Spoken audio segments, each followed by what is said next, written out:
Bien. Está en línea Dante Leguizamón. Él es periodista, autor del libro sobre el crimen de Nora Dalmazo. Maten a Nora se llama su libro. Bueno, hoy comentábamos que ayer finalmente un jurado popular absolvió al único imputado que llegó a casi 16 años a juicio por la muerte de esta mujer, su ex esposa, el viudo Macarrón. Qué caso complicado, qué caso que generó en su momento muchísima expectativa, después se fue diluyendo y al día de hoy sigue impune. ¿Cómo está, Dante? Buen día. Buen día, ¿cómo te va? Bien. Primero te hago una aclaración, Sí. porque están confundidos. No soy autor de ningún libro, sino que soy autor del podcast. Ah, está bien. ¿El podcast cómo se llama?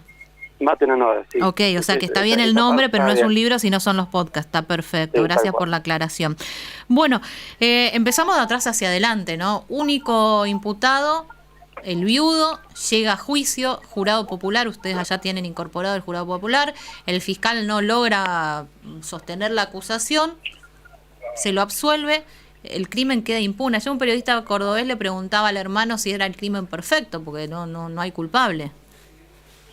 Mira, yo tengo la aclaración de por qué no soy autor de un libro, porque en realidad nunca quise escribir un libro y porque lo que hay escrito es bastante poco serio sobre el caso. Y está bueno también como para entender que alrededor del caso toda una historia muy poco seria. Diría que el último eslabón de una cadena de perversiones ha sido un fiscal inútil, con lo cual la historia cierra perfectamente.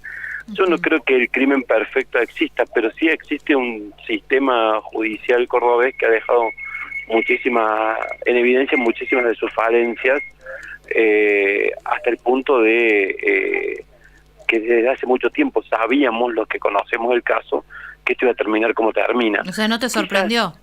No, para nada. Quizás sí hubiera esperado que al final fuera un poquito más prolija la vergüenza y hubiera un pedido de condena y una absolución por parte de los jurados.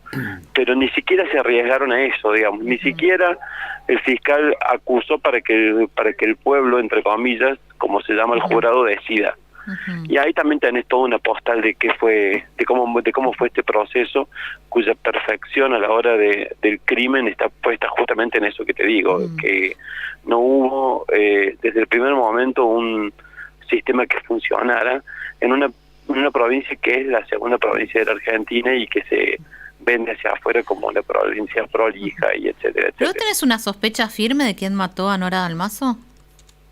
No, yo tengo una sospecha de cómo debió investigarse, digamos. Yo creo que el viudo tomó una serie de decisiones muy particulares que lo ponían fuera de su casa el día del crimen, que para eso está probado.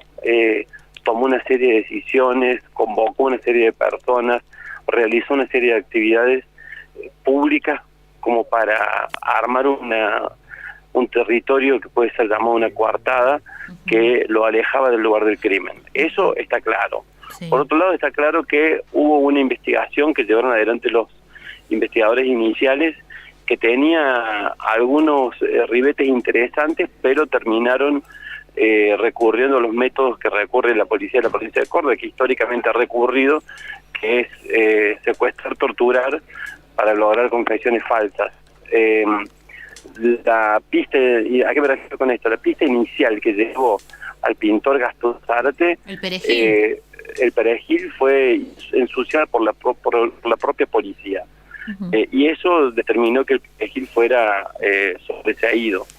Yo no creo que el perejil haya sido el autor del hecho, pero sí creo que esa línea de investigación podía aportar mucha más información que quedó anulada por el accionar de la policía, que en lugar de avanzar en esa investigación decidió agarrar a Gastón Zárate y a su amigo Gastón Curiotti, secuestrarlos, subirlos a una camioneta, golpearlos, pegarles y obligarles a confesar cosas que ellos no habían hecho. Entonces ahí tenés toda una trama que empieza desde el primer momento. Por ejemplo, la policía de la provincia de Córdoba tiene una policía judicial, pero no tenía sede en Río Cuarto. Cuando se hicieron los hisopados de las pruebas genéticas del cuerpo de Dalmaso, no existían en Río Cuarto los hisopos especiales con los cuales se extraen las muestras genéticas de el cuerpo de Dalmaso, y se tomaron mal esas muestras. Esas muestras fueron el origen de que hoy no se sepa con certeza si había o no semen en la escena del hecho. Perdón que te interrumpa, ¿la policía y la justicia no supo o no quiso investigar? Mirá, yo creo que a esta altura hay que separarlo en diferentes partes. Inicialmente hubo un interés porque la cosa se complicara, porque la investigación se ensuciara, y ese interés, cuando vos analizás el expediente, fue principalmente por parte de Marcelo Macarrón y de su entorno. ¿Por qué? Bueno, hay muchas sospechas, la mayoría nunca fueron probadas, digamos, pero lo cierto es que la escena del hecho desde el primer momento estuvo ensuciada por el propio viudo. Después de eso empiezan todas unas tramas de agentes judiciales y agentes policiales que en un punto, algunos muy cercanos al viudo y otros protegiéndose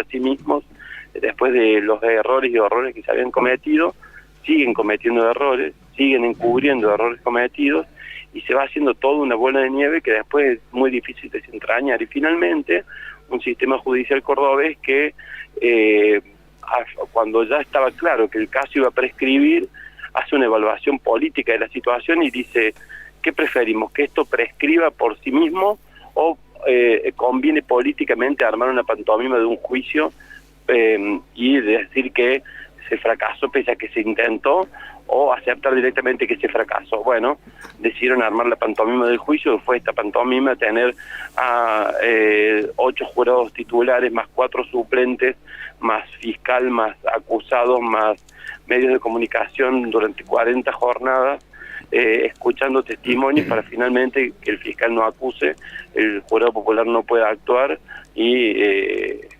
salga sobreseído. ¿Por qué? Porque era débil la acusación contra Marcelo Macarrón, porque fue débil el trabajo de la justicia para probar que era responsable. Dante, buen día. Este hecho, en el marco de lo que significa un mal trabajo desde la policía, la justicia, ¿lo damos como una cuestión aislada o pueden ser muchos otros casos dalmazos de la realidad de la provincia de Córdoba en la órbita policial y judicial? Mira, hace 5 días se produjo en Córdoba, busquen en internet, ustedes que están ahí con computadora, la sentencia final del caso Basaldúa. Cecilia Basaldúa fue una chica que como mochilera recorrió toda Latinoamérica y en marzo de 2020 llegó a Capilla del Monte. En Capilla del Monte desapareció y apareció muerta alrededor de un mes después. Por ese caso fue a juicio un chico llamado Lucas Bustos, un chico que apenas sabía hablar. Estuvo preso por 2 años, fue a juicio. El juicio terminó, como les digo, el jueves de la semana pasada. ¿Cómo terminó? Con el fiscal pidiendo una pena y con la familia del joven, o sea, la defensa pidiendo la absolución, y la familia de la chica asesinada pidiendo la absolución, porque no hubo ninguna prueba durante el juicio que probase que el chico tenía algo que ver. De hecho, el fiscal en su argumentación dijo: me encantaría tener pruebas para pedir la condena de Bustos, que no las tengo, pero pido la condena lo mismo, porque en mi más profundo ser sé que fue él. Terminó, por supuesto, sobreseído, y el caso Basaldúa sigue impune. Con eso te respondo la pregunta. El sistema judicial cordobés está en una profunda crisis y tiene que ver con una trama muy larga que se vincula con la política cordobesa. Dante, muchísimas gracias, muy amable. Abrazo para ustedes. Dante, ¿dónde escuchamos los podcasts? Se pueden escuchar en Spotify y les digo que están buenos, y en este momento está bueno. Estamos haciendo el último capítulo. ¿Cuántos son? ¿Cómo empezaste con esto de los podcasts?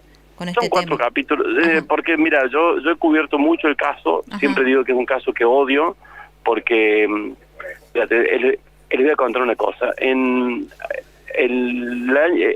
homicidio se produce el 26 de noviembre del año 2006. Sí. 10 días después, todos los medios de comunicación de la Argentina hablaban de los amantes de Nora Dalmazo. TN, a través de sus periodistas, instaló la idea de esa remera, yo no estuve con Norita. El viudo de alguna manera promovía esa situación.